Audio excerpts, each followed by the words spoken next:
Number one, why would y'all spin the block and get back together knowing that one of the things that broke y'all up the first time was the distance? And if that distance issue is still an issue, why would you?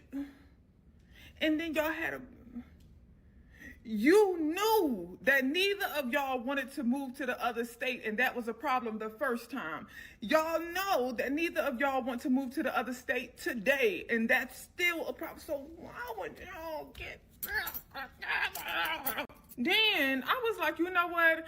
They just need a little problem for the show. This is a reality show. Every show has to have a problem. So him being the grumpy old man, oh, I'm tired of this, baby. I don't get no attention. Daddy don't get no love. Nobody cares about that. I thought that was just like him feeding into the grumpy old man narrative because the show needs a problem, so he's creating a problem. But he means that. And I realized that he really meant that he was jealous of that baby, and he really meant that he wasn't going to help with that baby in episode 7. When they sat down at the table, he said he wasn't changing them baby diapers.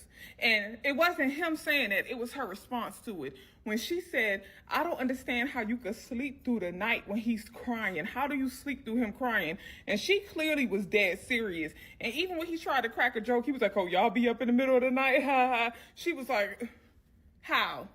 How do you sleep through his cry? I said, that man got 5 kids. And he said he ain't changing no. After 5 kids, you ain't changing no. And then you got 5 kids, so you know what it's like to have to raise a baby. You know what it's like for a new mother, unless you wasn't present for none of your new mothers, right? But you should know after 5 children that this first time mother, her energy is going to be focused on this baby. She's going to be hyper focused on taking care of this baby. So you should check your own emotions. And not that he can't express jealousy, because listen, I'm a doula, full spectrum doula. One thing I do know is that we often do have to train mother and father on how to prioritize their relationship in postpartum, right? So I understand that he's jealous, but baby, check it. Check it. Check your emotions. Stop trying to guilt that. Whew. Okay, so Dr. Alicia, let me ask you this. What inner work should people do before they re-enter a relationship with an ex, before they spin the block?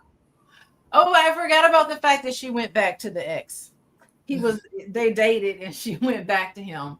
Yeah, I mean, if you're back with an ex, I think it's important to seriously have a conversation about what happened the last time you were together and what were the issues that brought you apart. Because sometimes if you get back with an ex, you have amnesia, you forget. And then finally something happens and you're like, now that's the reason why. Yeah.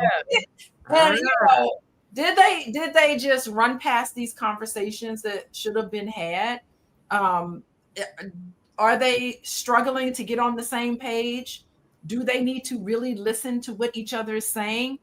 What discomfort, if any, does he feel that this helpless little baby is crying in need of something? To ignore that, what does that say about him? Like, can you put yourself in a position of empathy with a child who can't vocalize what's wrong with them? At least try to figure out what it is. Does he know anything about child development, how it's important to have caregivers, and especially the father? Yes, the father too. Responding to a child to create the bonding experience. What was his bonding experience with his own father? I mean, these are some of the questions that I think he needs to have. He needs to kind of come into contact with. Was he himself dismissed as a child? What did that feel like for him? Does he want to impart that on his own children? Or is he just playing some scripts in his head? I mean, I really would like to see them have that conversation.